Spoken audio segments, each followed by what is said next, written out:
Get ready, boys. I didn't think that I was necessarily going to be like wound up in giddy, but then we just had medical talk for about 15 minutes before the show.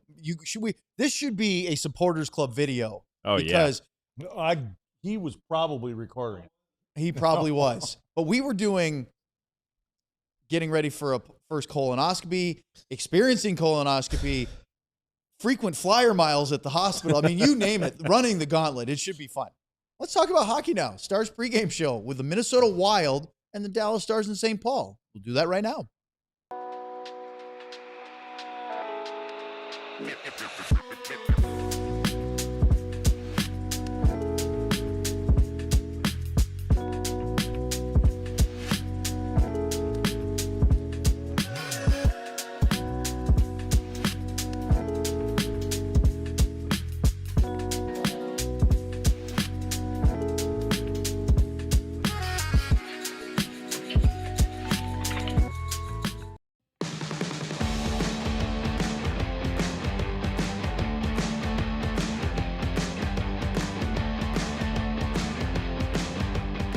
Called the 12. Who?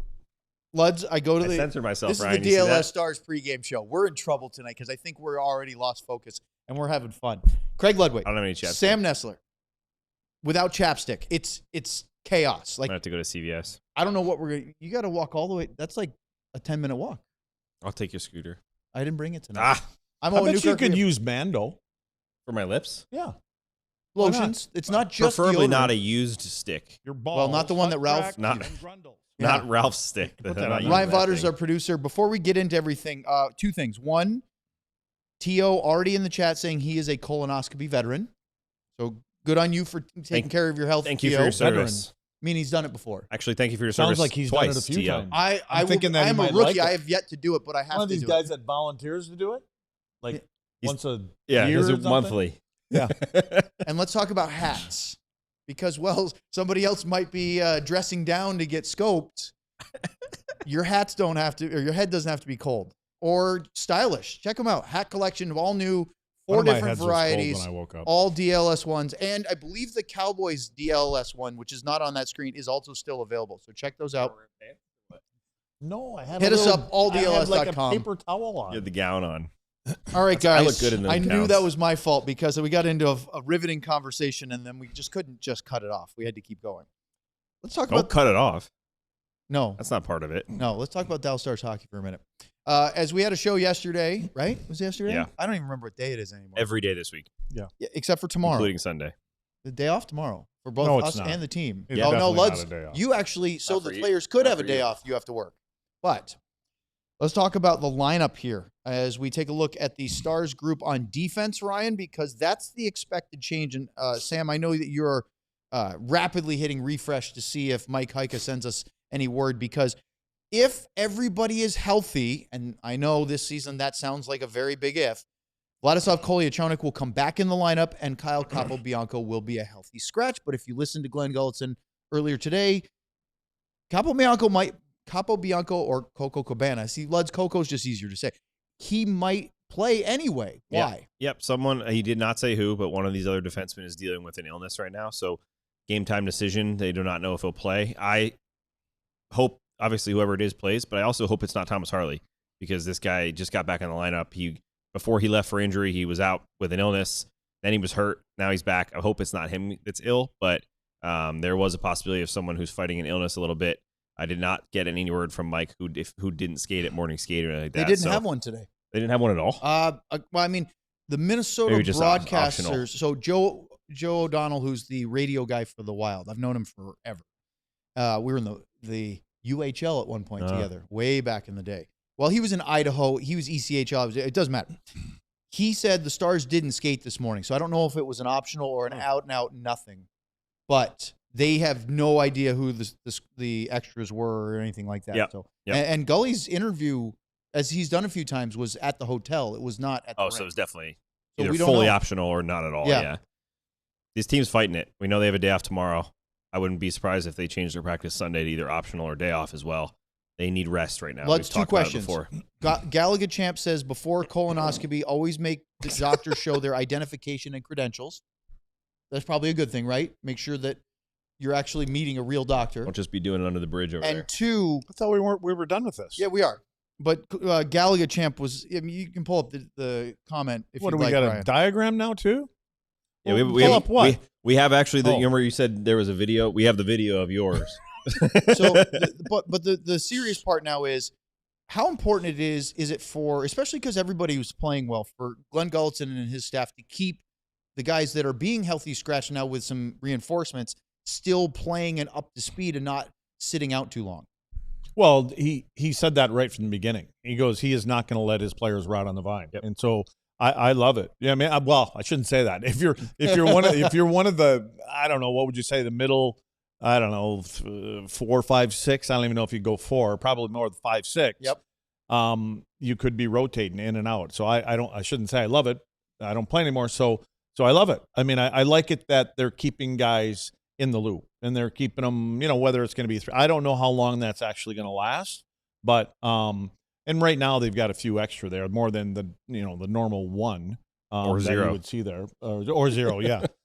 So yeah, it's hard. I prefer that more than going with 7. I can tell you that much. But I think for some of these guys, whether it's Coley or Coco or whoever, they might not feel that way. They would rather be on the bench and have an opportunity to get out of the lineup if you're number 7. Yeah, it's important for Bastian too because he's clearly nothing against him, but he is clearly the 13 right now. While they don't have any other extras. So for him to play, I don't know if he's missed. I think he's missed the last 2.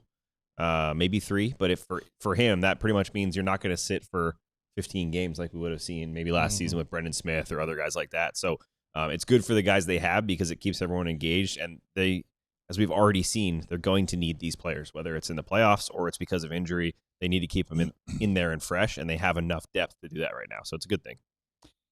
Let's talk about Thomas Harley for a minute. He returned to the lineup against Winnipeg. What did you guys think of his game? How did he look? Did he look like Thomas Harley? Did he look like a guy that hadn't played for a while? I know he wasn't great beforehand. Are you just happy to see him get through the game? Is that kind of like the first Matt Duchene game? You just want to see him feel good enough to play the next game? For me, what I would say was he didn't look like he did when he started the season, because when he started the season, we expected the normal Thomas Harley to be there. And he wasn't that for whatever reason. And maybe that was something that was lingering that kept him out. We don't know. But when he came back from sitting out, how many games did he actually miss? 12 games? Okay, so when he came back from missing 10, 12, whatever it may be, he looked normal. You know what I mean? You're sitting out. We don't even know what the injury was. I don't know why Sam hasn't gotten to the bottom of it already. That's what he does. Foot injury. Oh, it's his foot. Okay, well, that's what I asked you. We didn't know what it was. I said that. Just shake your I head said that no. last Little pregame dog show. over there. Okay. You know by now that you have to remind I had him to say it once in 3 a times. while. Luds. Thomas Harley hurt his foot. Which foot was it? I don't know that. It was one of his 2 feet. That makes a difference. If you're a left-handed defenseman and you want to pivot, the left foot would be one of his 2 feet. One of the 2 I can feet. confirm that. So, but yeah, I didn't. I wouldn't judge Thomas on one game after sitting out for 12 games. I don't think it's fair to do. But that. it's good also that you didn't. You just said you didn't really notice it. That's probably good with a defenseman that's coming back in, because unlike a forward, if someone's struggling, we noticed Nils Lundqvist last game, not in a good way. So he didn't do that, right? He didn't have the big mistake. He did the Evan Bouchard move. Yeah, he didn't overskate a bunch of pucks. He just was okay. I think he played. Don't get you started. I think he played for almost 15, 16 minutes. So I thought he got close to 20, didn't he? It could have been. I can't remember if it was 16, 17. I looked at that after, and it didn't seem like the minutes that he played, but it was somewhere between 18 and 20. He played a little bit on power play, a little bit shorthanded, so it was a good game, good way for him to get back in. Hopefully, like I said, he's not the one that's sick. Yep. Thomas Harley, if you guys want to know, 1732 in the last game, which is pretty good. Now, right before he got hurt, he was averaging anywhere between 22 and 25 minutes, but still, that's a step. Luds, before we get into the forwards and everything else, I want you to take us through some stuff that you've been researching when it comes to both Stars' goals and their shooting percentage and what it means the way they are right now. I was bored again. I sent this. I was actually impressed with myself because I sent it to him and I asked Ryan tonight. It actually came out right. No, these are, what's on edge on the NHL thing, and I was just kind of playing on it. And it look at the high danger. Good Lord. Look at these are the goal comparisons, right? 38 to 63, the high danger chances. Again, I'm kind of moving on from the high danger thing with this Dallas team, because for me, it's about the shooting. You percentage. mean the volume of them? The Yeah, number of them. it doesn't matter. It doesn't matter Right. to these guys. And this is the look at follow that. up to that. Like when you see that Dallas is at 23% from that high danger area, and in Minnesota is 17.2 here. Well, first off, Minnesota is goal challenged. They only have two guys that are Boldy and Kaprizov Wait, are really the doing two guys that scored against Dallas in their first meeting, the ones that scored the power play goals. I mean, that's all they've got right Yeah. now, and they're winning with defense in the games that they do, in goaltending. But the more I think about Dallas and what they're doing, it numbers and all that kind of stuff, they're all good and they tell a story. But the bottom line is with this team is they have some skilled guys. Like they have super skilled guys, and when we talk about the danger, the high danger area, they can translate it that because they have the tic-tac-toe stuff, and other teams don't. And so when Minnesota's only got 36 or whatever that was there, that's not nearly enough for those guys to translate them into goals because they don't have the same kind of guys as a group. I mean, Dallas has a luxury. We know that. They've got 4, 5, 6, whatever you want to call it, of very, very skilled players. But you can see the kind of game. So basically tonight, find a way to get to 3 goals. Yeah. That's what I would say. Well, we're talking about Minnesota. Let's go right to their lines. Ryan, can we put the Wild forwards up for me, please? They're missing some guys. And, of course, today they lost both Zuccarello up front, Matt Zuccarello, and Jake Middleton, who was the one that on the back end that checked. I thought that was a good thing. Ran into Matt Duchene. That's why I thought it was a good thing. Why? I did because Matt's played one game, right? 2 games. 2 games. 2 games since he Pittsburgh was the came first back. one, Yep. And then all of a sudden you would step on the ice tonight against the guy that basically puts you on your couch for a while. And I just think that to not have him there is a distraction that you don't need. But, yeah, I mean, And Johansson is by the way, they going lost Marco cold. Rossi, too. So all of a sudden you've got the 3 Russians playing together, which is an interesting move because Yurov is still very, very young in this league. There's another story behind that, and that's for that right winger.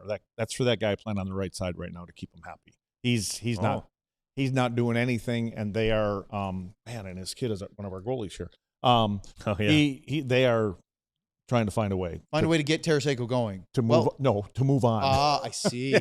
Ryan, would you pop that forward group back up real quick? He's got 1 goal in his crazy last how 14 games. How he turned Just into so that. you guys know, Yurov was the 4th line center to start with Nico Sturm was injured, and Marco Rossi is their usual top line guy, right? Well, because of that, Yurov went from being a guy that was in and out of the lineup early in the season to now being pretty trusted, and he's young, but I look at that, Luds, and Boldy's fantastic. Kaprizov is their number 1 guy, and I know that Joel Eriksson Ek is not a big offensive guy, but he's so hard to play against. He's so good in the face-off circle, and he's really difficult in front of the net. When you look at that group, what else? You just said they're thin there. Hold on. We got some little breaking news. It's Nils out tonight. Uh-oh. Let's talk about Nils is under the weather. Yeah. So we get news that Nils Lundqvist is out because of an illness. And look, it's not the end of the world. So Coco's back in. You have Capobianco. You can play Harley with Petro if you wanted to, and you could do Capobianco probably and go back to that Kolyachonok as pairing. their third pairing because they've done that before. Yep. The only thing is I just go, man, Nils can't catch a break, can he? No. And it's an illness. He'll probably be fine, but talk about a guy that needs to string 50 games together. I think just sometimes players in their careers, unfortunately not it's a small number of them, but they just seem to run into these speed bumps too often when they get healthy. And again, just talking about Nils, great start to the season, and then Scored in he's the got a first game.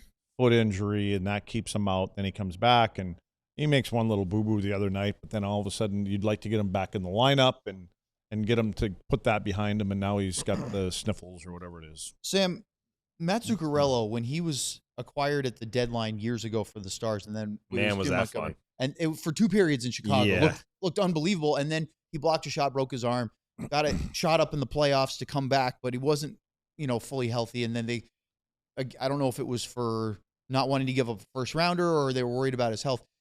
When he's healthy, he is an outstanding player. He's a playmaker. His passing is elite, and he makes everybody around him better. But Uses a very long stick.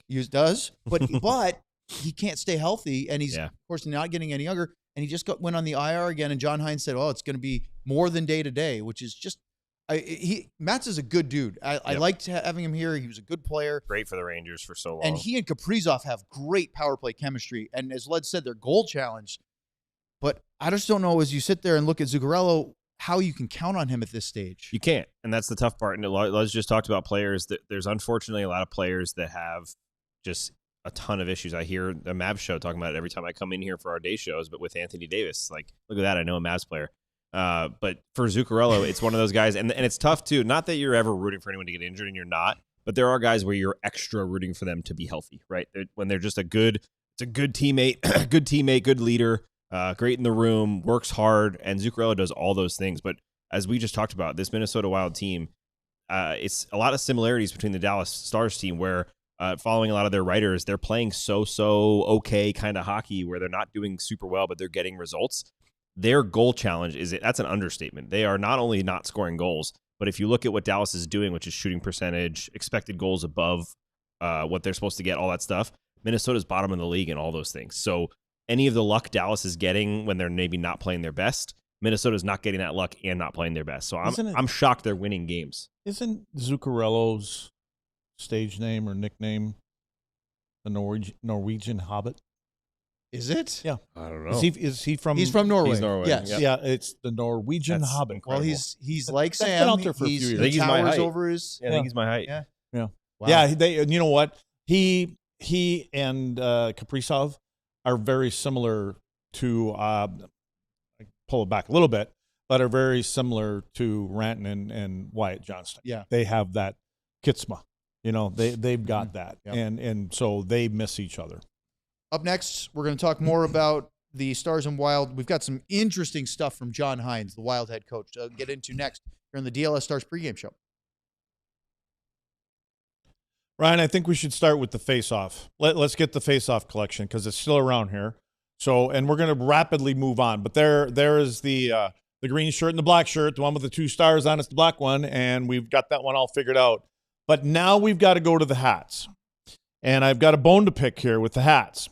I have messages popping up in my email reminding me that I have 4 hats still in my basket or something. You got like in your email, though, at least. that I cannot get because Sam will not help me with my code this or has gotta getting be me first period into tonight. Email this password. I can't help you if you don't know but your the email hats password. are so damn cool, and they're just sitting there staring at me, and I got a funny feeling by the time You gotta get 'em in somebody the here Slack channel figures then. it out, I'm not going to get them here for Christmas, Sam.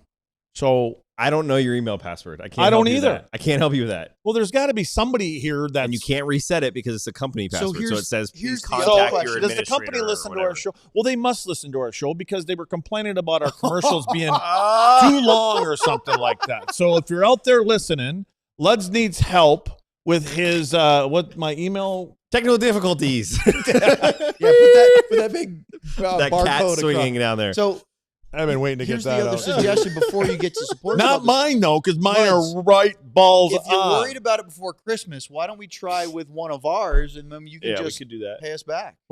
We could order If it. we for you could to see get if it. one of Make ours sure you get works, it. and then you just give us the money. With interest. Oh well, With interest. Merry Christmas to you too then. Yeah. Yeah. Oh, it's not a Christmas No, present. no. Oh, I got you. I'd In buy other We it. words, I'll buy give you it. the cash. We buy it. You give me cash plus interest. And then I'll, yeah, then I give it knew I back was to going to you. get the hose Interest. somewhere along here. Supporters Club sale. Yeah, but first, before I say supporters club, let's talk about being a diehard real quick because that story, Matt, we just talked about Matthew Shane, the story that I had the other day that we talked about a bunch, the exclusive story on his concussion and rehab and everything like that is free for the next, it was 24 hours. Now it's 20-something hours, I'm guessing. So one day to go check it out. But there's a reason to become a diehard so you can go look at those articles and get access to all that stuff all the time. Your supporters club is a cool way to get access to some cool stuff too. You get badges. Even though Harry doesn't want them, you get exclusive badges, exclusive emojis, including the Luds emoji. No, he re-upped. And you get all the cool stuff and some behind-the-scenes footage, which we love to shoot. So join today. All right. Guys, I had one quick clip from Glenn Gulletson, and then I've got 4 from John Hines, because John Hines I found really interesting. So let's play the Gully one just because I like to give the Stars head coach his due. And here he is being asked about playing the Minnesota Wild. I see what I've witnessed over the years. They're just a very resilient team that's good defensively, that doesn't give you much, and every game is just hard to play. And that's why they're around it, just like us every year.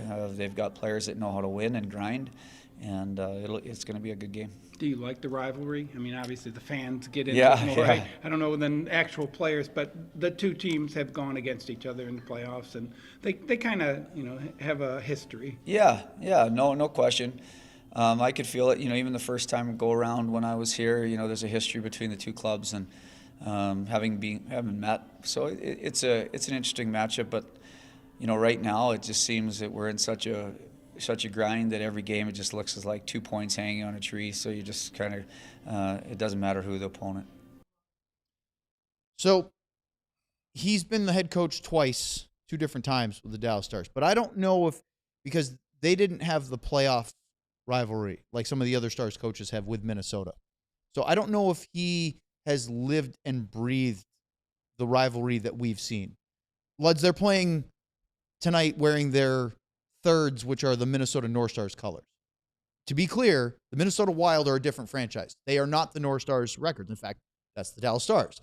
Minnesota North Stars, Dallas Stars are all one franchise, and all the records, including the one that Mikko Rantanen broke the other night, which we'll talk about, belongs to Dallas. But the Stars have also decided, for better or for worse, that they are not going to be wearing North Stars colors as an alternate or third or whatever, that they've embraced their Texas history now, and they're moving on from that. As a guy who played for both Minnesota, the North Stars, and then, of course, with the Dallas Stars, how do you feel about the Wild wearing those North Stars colors? Oh, it don't matter to me. I mean, it's fine for me. We moved on. They've moved on. Our owners moved on. The players have moved on. So it's all good. I mean, we love those jerseys. I think You still have yours? I don't think I do. I don't know. It's in a I don't dumpster know somewhere. What the hell I have it anymore. Somebody probably rifled through my closet. If you're gonna walk into the studio one day now, Sam, with that jersey on, Probably. Yeah, no, I you know what? I think what Dallas has done with designing their sweaters and logos and again that's in the past and they've moved on. But it's been a long time since Minnesota's won. I mean, the last time that Minnesota beat Dallas in regulation Oh my was goodness. in November of 2021. 1921. No, what is it? it was in 15 21. straight? 15. Yeah. 15. Wow. Yeah. And ironically, can you pull that number up, that board that I sent you today? Just the 60, what was it, 63? What were the goals for on the board? 30, See those 63 to 38? The Stars in that period that I just talked about have outscored Minnesota 60. Wait, I wrote it down. 62 to 34. Wow. I mean, Very when I similar. saw those numbers, then I saw these numbers. Okay, I can move on now. We're But good. that is a indictment a bit of the Minnesota They're Wild. They've been a good offensive but team. ever since Coco got there, a different Coco, Jacques Lemaire. When Jacques Lemaire got to Minnesota, he played with Jacques in Minnesota in Montreal. Great player, but very defensive-minded guy. Came into Minnesota and basically redesigned that organization. They became a very, very defensive-minded team, which is exactly what we were back in the day in Montreal.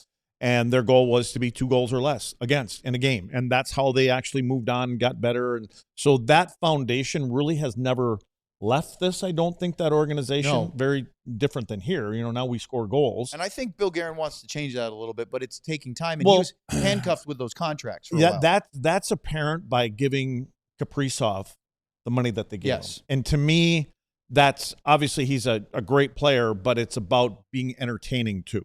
And in today's game, you have to be entertaining. Exactly what Jim Nill did here.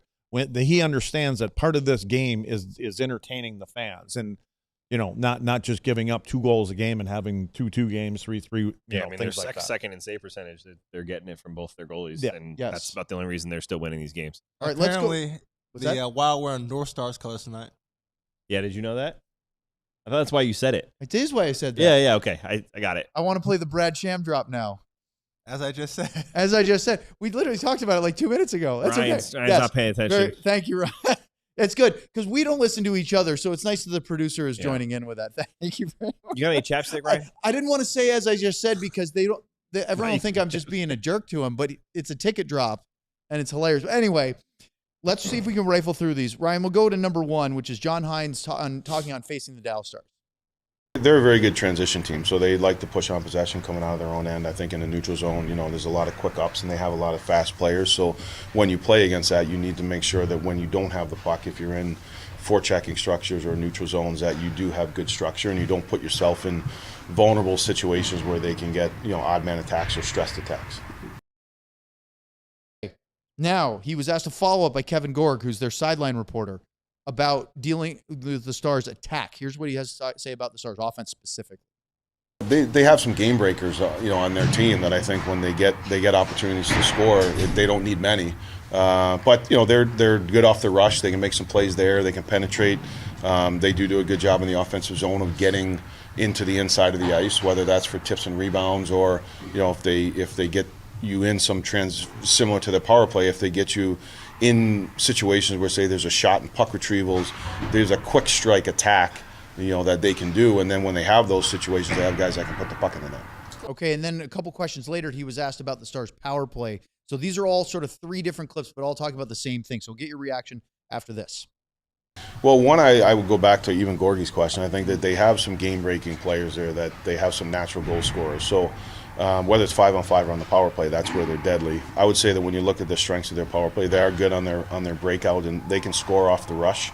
But then, the 5 guys that they have on the ice, I think that they do a good job of getting, they're hard to defend around the net, with Ben and those guys down low on the goal line. But the other thing, too, is where they've been deadly is they're all big, strong guys, so they can get puck retrievals, and then out of those puck retrieval situations, there's a quick strike attack, and then lots of times if you get the penalty kill running around, there are some good looks. They hit those, and then they are able to score on those as well.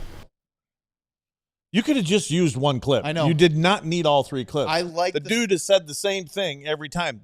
You just say they're really, really good. They're good, and it doesn't matter. You can use structure, and they're gonna find seams through structure. That's how good they are. That all there is to it. I really like what he said at the end, though, of that they're big and they can get retrievals and then hit them. He said that in the first one too. I think he just didn't use big. Isn't that kind of funny though? Because this, while we've been hearing this for years, right? If you ask an opposing coach about this team, they're deep. They can attack off the rush.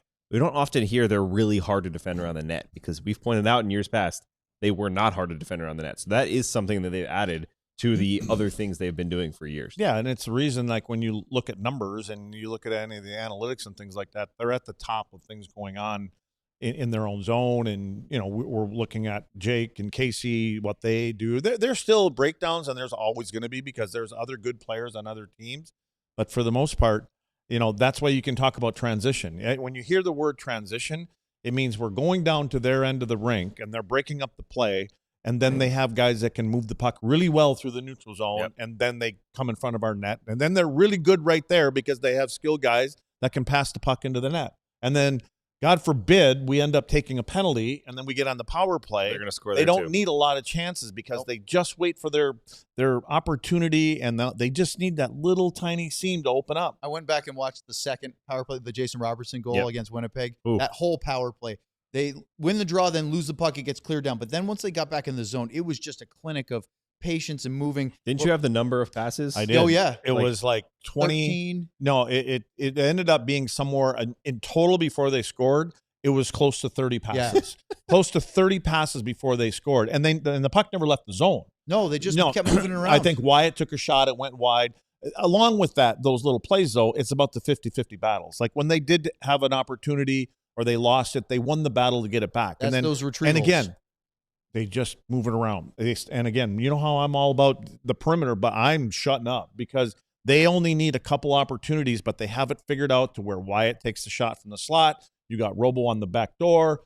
So did you happen, Luds, to go back and watch that second power play and see Dylan Sandberg spinning like a top? Yeah. And when the puck goes in, he's just like, because he's been spinning and following it around, the puck's going around, and by the time that Robo shoots it, he's just like, whoa. And the key we always talk about is with Miro, they're all being threats right now.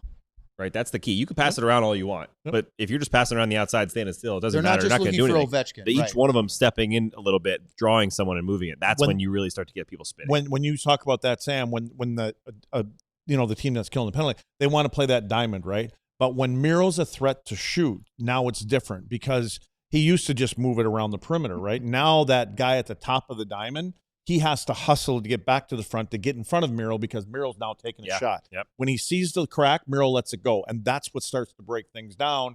Then it moves around so quick because they just, again, that's why you're seeing it tight. And then I think that normal teams would get frustrated, like when you have to move it, and you'll have coaches screaming, we got to get pucks in the net. Nobody screams on this team from the bench. They're like, dude, just relax because they're going to find a seam in here somewhere. They just move so much. They pull guys probably a foot or two out of a spot they want to be at, get a shot, rebound, or another chance. Couple of quick hits. Mikko Rantanen is on a 7-game point streak. He has 14 points during this, and he set the franchise record with 60 points in his first 50 games. Most points by a Dallas Stars player in his first 50 games for the club, Minnesota or Dallas. Franchise record. So clearly he hasn't eased his way into this team. He's doing exactly what you thought you did when you acquired him last year. Jake Oettinger leads the NHL in wins. We talked about that. He's won 6 in a row, 6 straight starts. His last 10 games, he's 9-1-0. And by the way, he loves playing in Minnesota. It's a home state. He has made 6 starts. He's 4-0-2 with a 1.94 goals against and a 9.34 save percentage. Sam, it's like he has been born to haunt his home state. Yeah, he's very good at it. He likes to play villain. He uses that word a lot. Talks about college. His favorite games were always in the tough Hockey East where he'd play as a BU goalie playing at BC and those tough arenas that he had to play in all the time, and he thrives on it. And right now, luckily for the Stars, they are not only playing great road hockey, franchise record, 13-point streak, 13-point game streak. 13-game point streak on the road. Yep. But also getting amazing goaltending over the last 3 seasons there, too. Wyatt Johnston gets a 5-on-5 goal tonight. Interesting. You heard it here. Okay, before we sign off, I do want to play one more because Minnesota went 3-6-3 in October. That wasn't very good. And then, since November 1st, they've had the 3rd best record in the NHL. They've gone 13-3-2 with a 778 points percentage. Only Colorado and Dallas have better records over that span. It's literally the top 3 records since the 1st of November in the entire league are the top 3 teams in the Central. So here's John Hines about what changed. Why are they suddenly good when they weren't early? Well, I think we've become more consistent in the way that we play. I think in October we just were inconsistent. We had some really good games and then we didn't follow them up the right way. I think, I've gone back and said I think that there's more and more guys the end of October into November just individually, I think, playing and getting to their game. And it's been a combination of individual players finding and doing the things that make them really good players to help our team win. And then our guys have, really committed to I think playing a strong team game. And I think when you do that, that's when our team's at its best, is when we play a real strong team game that's consistent and reliable night in and night out. And that's what we've been able to do. Goaltending's been strong. Our penalty kill's been really strong. So I think all those components add into being able to win more games. Yeah, I'll give you the answer for you, Coach. Your goaltender save percentage in the last 8 games, 926, 1,000, 1,000, 933, 1,000, 951, 1,000, and 810, which is the only game you lost in the last 8. They have goaltending. 5 shutouts. If your goalie is not 930 or above, you're losing the game. Yep. There you go. Tough life. They'll score 4 or 5 sometimes, but a lot of times it's 1 to 3 to 2 or maybe 3. This team, and the thing is that for as good as they are, Minnesota, their power play, just like Colorado, is not very good.